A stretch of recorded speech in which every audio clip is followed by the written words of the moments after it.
Most people watching the World Cup think it's simple. Win and you get rich, lose and you go home with nothing. But what if I told you that's completely wrong? Right now, there are teams at this tournament who have lost every single game, got dominated, got embarrassed on the biggest stage in sports, and they are still about to collect millions of dollars. No, this isn't a glitch. This isn't a loophole. This is how FIFA actually set up the money. And once you see how it works, you'll never watch a World Cup match the same way again.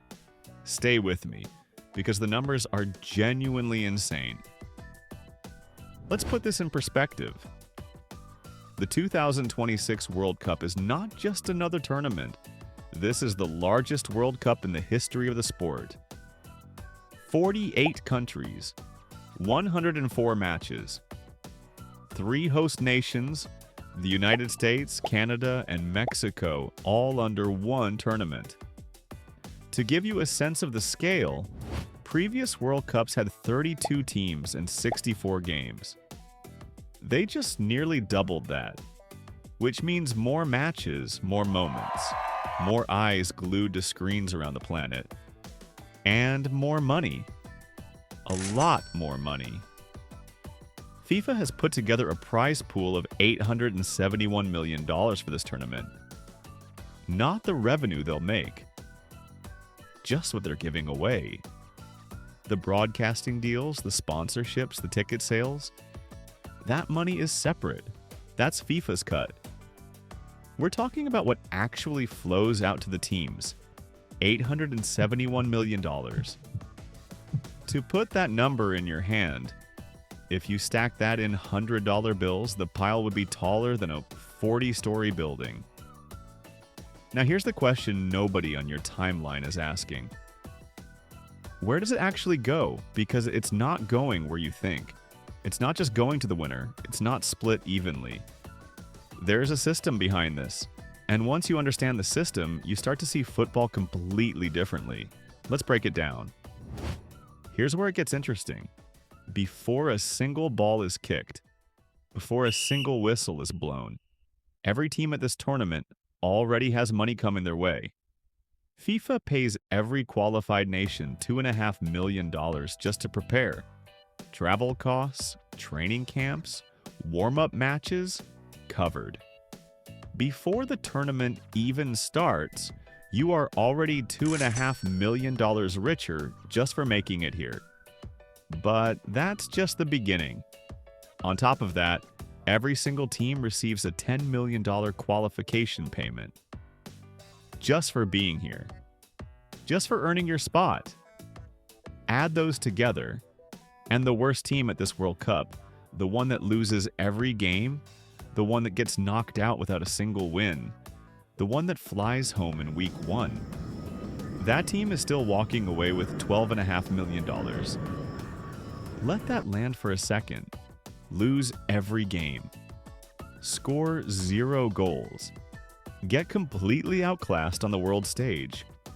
And you still collect $12.5 million. Now think about this. The average American worker earns around $60,000 a year. That means the average person would need to work for over 200 years without spending a single dollar, just to match what the worst team at this World Cup is guaranteed to take home. 200 years of work versus 3 group stage losses. And for smaller football nations, countries where the entire football federation runs on a budget of a few million a year. This single payout is bigger than what they normally operate on for several years combined. That money builds academies. It pays coaches. It funds the next generation of players who might one day come back to this tournament and go further. So no, this is not a consolation prize. This is the floor. And the ceiling is something else entirely. Which brings us to what happens when you actually start winning. Alright, let's run the numbers. Round by round. Because this is where it gets genuinely addictive to watch. You already know the floor. $12.5 million for going home in the group stage. But what happens when you survive? Win your group. Make it through the round of 32. You just jumped to $15,750,000. That one advancement, just surviving one extra round, was worth over $3 million. Keep going, round of 16. Now you're at $21 million. Another $5 million added just for showing up and winning. Quarterfinals, $26 million. You are now in the last 8 teams on the planet, and your federation just earned another $5 million on top of that. And here's where the real money starts moving. 4th place, $30 million. 3rd place, $32 million. The difference between finishing 3rd and 4th is $2 million decided by a single match. One game, 90 minutes, $2 million on the line. Runner-up, $40 million. You made the final, you played on the biggest stage in the sport, and you lost, and you still collect $40 million. And the champions?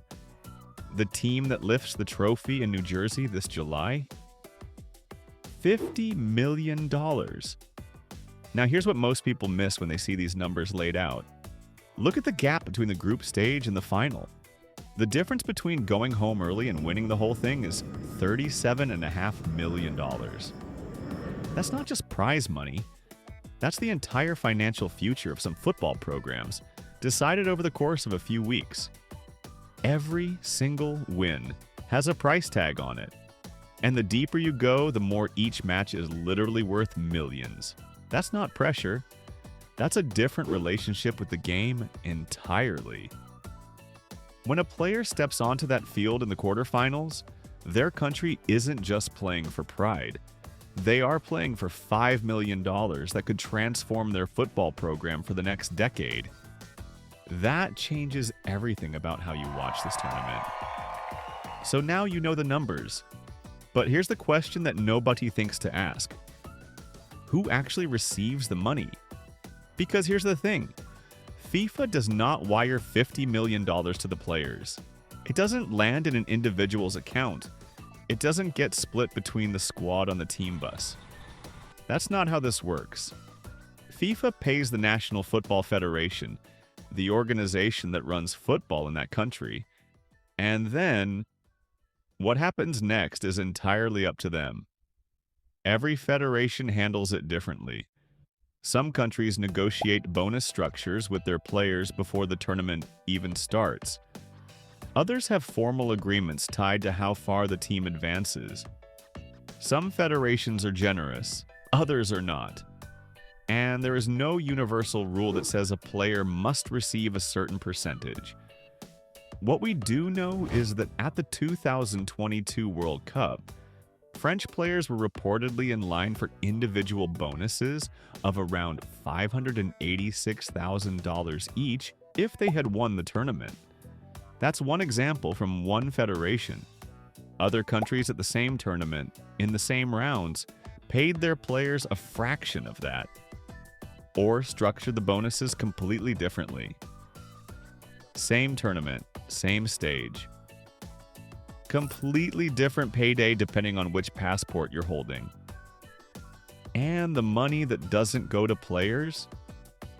The federation typically directs it toward football development, new facilities, youth academies, coaching programs, operating costs.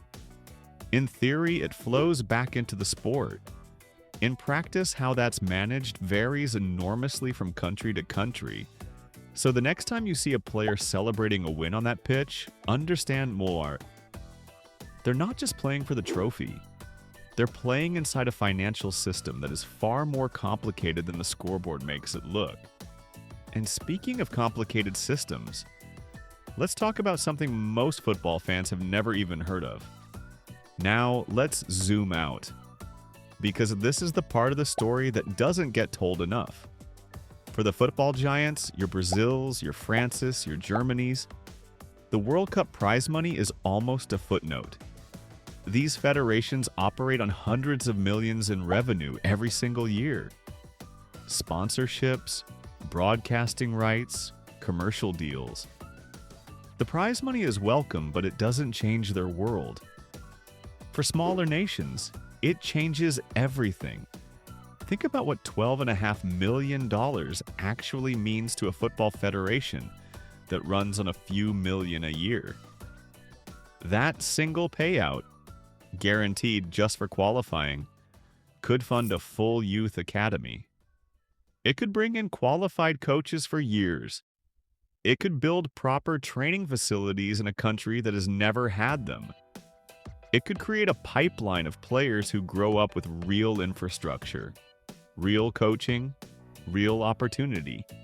And that pipeline produces the next generation who qualify again, who bring in more money, who build even more. One qualification campaign starts a cycle that can transform football in a country for decades. This is why you see smaller nations pour everything into World Cup qualifying. It is not just about the glory of being on the biggest stage in the sport, although that matters enormously. It is about what that check means when it lands. The World Cup is the great equalizer. For 45 days, a small island nation stands on the same pitch as the most powerful football countries on Earth. And regardless of the result, regardless of how badly the scoreline reads, they fly home with financial resources that can genuinely change the direction of their program. That is not a small thing. That is the entire point. So here's what we actually just watched. On the surface, the World Cup looks like sport. 48 nations, 104 matches, 1 trophy. But underneath all of that, underneath the goals and the celebrations and the heartbreak, there is an $871 million financial system quietly running in the background. Money flowing from FIFA to federations across every continent. Guaranteed payouts landing in countries that have never seen resources like this. Prize money climbing with every single win, every single round, every single match. The scoreboard tells you who won the game. It doesn't tell you that the team who just lost still walked away with millions. It doesn't tell you that a small nation just secured funding for a generation of future players.